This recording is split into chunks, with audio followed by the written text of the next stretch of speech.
Hi, this is Sadhan Bhartia and welcome to another episode of TFR Insights. So today we have with us Ed Anuff, Chief Product Officer at DataStax. First of all, Ed, welcome to the show. Thank you. It's good to be here.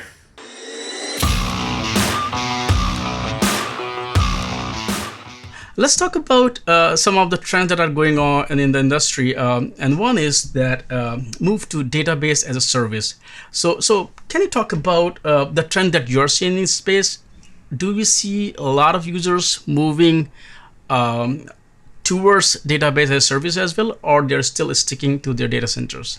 So we're already seeing this. If you look at database usage, if you look at the analyst reports, folks like Gartner, they're showing that the fastest growth for the last several years has been people looking to use their databases in the cloud. And that makes perfect sense because most of the new applications are going to the cloud, and a substantial amount of existing applications and systems have been moved to the cloud as well. So where the applications are going, the data has to go, and overall that is cloud-based database as a service. And what is driving this trend? In a big way, it's part of the cloud transition. I think that one of the great things to watch has been that, we're about 10 years into the cloud transition, but it really has snowballed over the last several years. So, for a long time, the cloud deployments were really for, either small projects or things startups were doing, or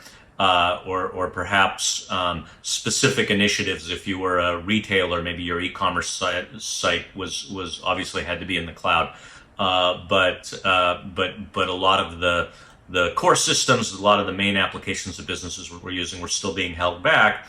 That really has changed. I'd say, maybe 4 or 5 years ago, people began to understand that the cloud really was safe for mainstream IT use, and that just opened the floodgates. So that's what's the catalyst for this. This current crisis has also made people, kind of realize that they should have moved to the cloud, and it has also kind of, put them on a fast track of it should have been yesterday. Do you agree with that as well? Yeah, I think there's a couple of drivers to it. I think first of all, many companies were in what was called click and mortar. As opposed to brick and mortar, your traditional business. The click and mortar was I'm doing business online and I'm doing business in my retail store, for example. What with the current crisis, what businesses have seen has been that in order for them to keep operating, the entirety of their engagement with their customers needs to shift to it needs to shift to online. At the same time, their internal operations, the same thing. If before they were primarily focused on serving their workforce, their people sitting at a desk, using, a desktop computer or a laptop, but predominantly on their own network. Now people are working from home. And so what it's meant is that all of the systems, both how you deal with business, with your customers and how you deal with your employees, have all been externalized. And if that's the case, then a lot of the reasons why people were holding things back, they were saying, well, I have to deal with a bunch of my in-person customers, or most of my systems are used for security reasons. I need to only, make them available inside my firewall. Those go away, and force people to go and deal with a bunch of upgrades and enhancements to their systems and their security that they might have put off. And so yes, it is a major accelerator. I think for businesses that were already doing everything online and who had a distributed workforce, it wasn't as much of a traumatic thing for them to adapt to this. But for companies that was still sort of a wait and see, I'm not sure whether I want to do that, they had to get good at it very quickly. And this move to the cloud, what does it mean for app developer? Because now they have to, deal with a lot of things that run in the cloud, like, for example, Cassandra. And some of these things are not easy. I mean, I don't even want to talk about Kubernetes there. But so how to either make it easier, or why is it complicated? Well, I think that, it's interesting. It's about the cloud, but it's also about the scale of the cloud. So, in order to succeed in cloud, you need to build your software in a way that you can scale up what you're doing when people hit it. And, obviously, as we all see when we go and use things like Zoom, if everybody, in your neighborhood is hitting it, or everybody in the world is hitting your Zoom site at the same time, it slows down a bit. But same problem occurs for every system that's on the cloud. And that means that you then have to go and understand how the systems that let you scale in the cloud work. And that's software like Cassandra, and that's systems like you mentioned, Kubernetes. These are technologies that were designed to handle not just running in the cloud, but scaling in the cloud. And yes, it does require a lot of new skills. The good news is that people were aware of this. They knew a lot. This isn't 5 years ago or 10 years ago when these were new things that only a small set of experts knew. A lot of this stuff has been documented, but again, people were going and saying, that's great. My business right now is 10% in cloud, I will get that scale eventually, but it's a few years out. And then suddenly now it's like, no, that scale is today. And so people have had to go back to the drawing board, improve their systems and learn. And I think that's the big issue, is learn how to use this stuff very quickly. What is community doing in terms of kind of creating and offering resources so that developers can very easily leverage these technologies? This is an example of where you have a whole set of mechanisms. Now, first of all, if you look at this is one of the areas where open source technologies really shine, because what you get is a lot of mechanisms by which knowledge is shared. So again, it isn't just that the software is built in a community fashion, but all of the resources for helping people are built by community. And so you've got a much larger set of folks, building these things. But you also have an entire ecosystem. If I want to go and learn how to use Kubernetes, there are dozens of websites that will teach me how to do that. Lots of online learning. Same thing for data science, and same thing for running a database like Cassandra, or the best way for me to model data. There's lots of great resources. So this is where I think that what people really realized, as these technologies got out there, was that it wasn't just the capability. At first, back in the early days of cloud, native technology, people were like, wow, this is great. I can get the same software that Google or Amazon use. But then they realized, well, I don't have the same set of skills that folks over there at those companies have. How do I learn this stuff? How do I become an expert on it? And now those resources are there. And since we're talking about open source, these developers, they also leverage a lot of open source technologies. They come from different projects, and some projects are maintained by different foundations. So a good example, they leverage a lot of, through APIs. So Kong is a good example. How do you make it easier for them to be able to integrate all these technologies with a platform, so while they can leverage it, they should not have to deal with all the complexity? Kong is a great example. They're a company that that we at DataStax have partnered with recently in terms of going and making their technology, which is a way for people to connect systems and applications together. We've gone and made sure that as you do that, all of the data associated with that, which might be all of the analytics, the data on the traffic, making sure that it's every attempt to access that data, all the configuration data around it. We've made it so that all of that can be stored in Cassandra. And so this is a great win for users, because what it means is that as people are trying to integrate more and more of these systems together, and the amount of data between these systems in the form of APIs is flowing, is increasing. There's more data being generated. So, before going back to this point of this crisis, before this crisis, you had a lot of people who had APIs. And remember, an API is the way that software talks to software. So everything that we talk about, people watching this video right now, they're doing so because an API told, from their iPhone or from their desktop, told the cloud server to start sending this data. The data itself, as it was streamed over the internet, is a form of API. So all this communications are APIs.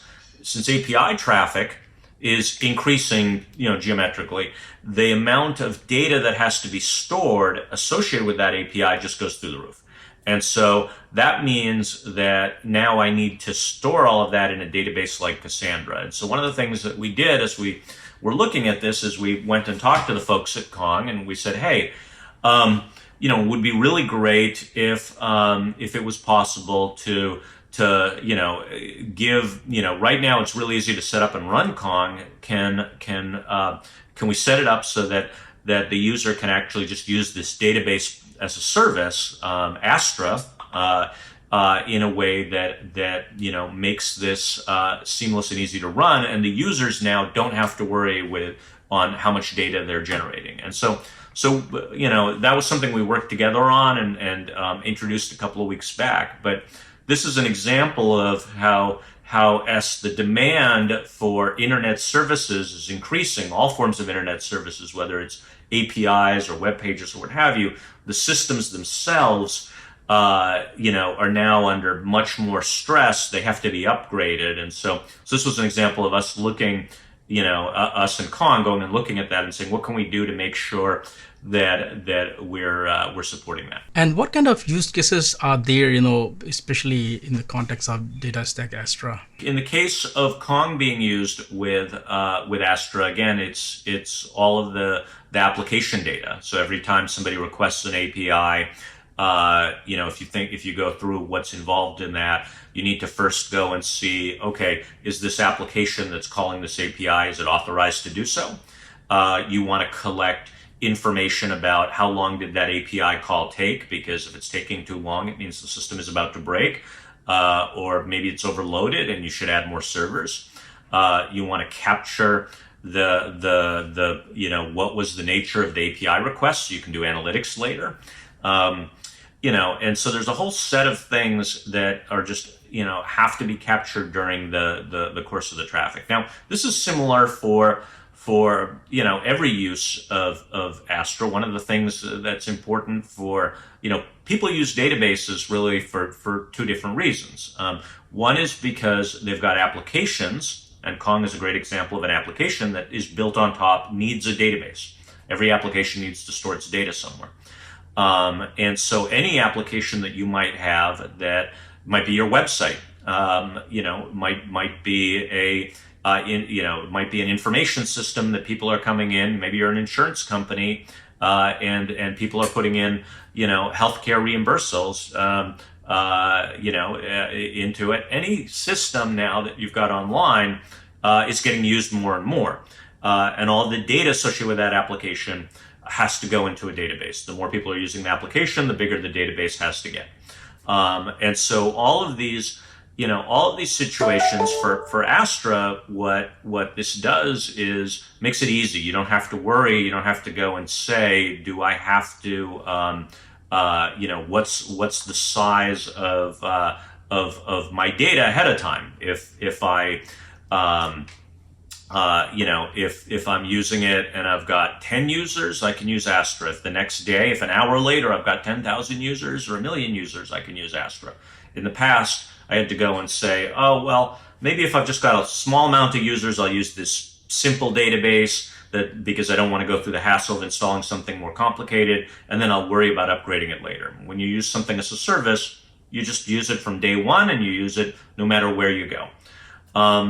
The other thing that your database is for the analytics. You want to be able to go and people do the analytics both in real time where they're looking at this data and they want to make recommendations, or they do it after the fact. They want to go look back and say, what store location had the most traffic? What products were bought the most? Obviously, many people, today in the COVID crisis are going to stores and finding things are sold out. Unfortunately, paper towels and toilet paper seem to be sold out in most stores. Well, you want to be able to go and if you're one of these retailers, you want a report that tells you, here's what's selling the most. I need to reorder this quickly. And so again, that's part of what you get out of your database. And again, the more data that's coming into it, the more efficient and performant that database needs to be in order to get the reports and analytics out of that. And again, that's part of why you would use Astra. Why would you use a database based on Cassandra? Because it would let you go and have this huge set of data and be able to do analytics against it. And so Astra makes it possible for any application to have that level of capabilities. Let's talk about DataStax Astra as a project now. Can you talk about the release cadence, and do you work with other projects also for its development? Part of what's been really interesting about Astra has been that as we went and thought about what was necessary to do Cassandra as a service, customers have been asking us for that for a long time now. But people have wanted to have Cassandra in the cloud for years now. But we knew that if we were going to do it, that a number of things had to be in place. We had to be able to do it right, or it wasn't worth doing. And one of the things that was really important was going and looking at bringing Kubernetes, which is the primary way that when you go and look at the really efficient, scalable, reliable cloud services that people use every day. Many of those are running on top of Kubernetes. The way that for us with Cassandra, we had to do the work to make Cassandra work well with Kubernetes. So has been part of our software development strategy. Now, if you've been following DataStax, you know that about a month and a half ago, we actually made a milestone announcement that we had made the latest version of DataStax Enterprise Cassandra ready for and compatible with running on top of Kubernetes. That was an important milestone for us that was part of our process of bringing Cassandra to the cloud. And in addition to that, so when you think about what does it take, what is it's both releasing on cadence, because we, of course, like everyone else who's doing this type of development, we do agile iterative development in what we're doing. But there were certain key components of the infrastructure that we had to build and deliver to get there, and so those pieces are equally important. As we go, we do, from a software development methodology, as I said, we do, agile continuous deployments. It does mean that we're able to ship features at a much faster rate during the beta. People who have been using Astra have seen features like REST APIs, like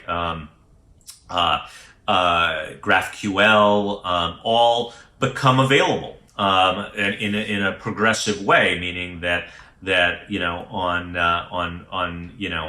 day one they had the basic Cassandra capability. Then they had they were notified that here's a feature that is available in an alpha state. You can start learning how to use it. Now we have gone and said it's available for beta usage, and then now we consider that it's available for general purpose use. And you'll see a whole set of features that roll out in that fashion. And this is really what people have found is best practice. We're not shipping a monolithic release where it's like, you get this, once a year, and then you go and say, oh, this is going to be a bunch of work to upgrade.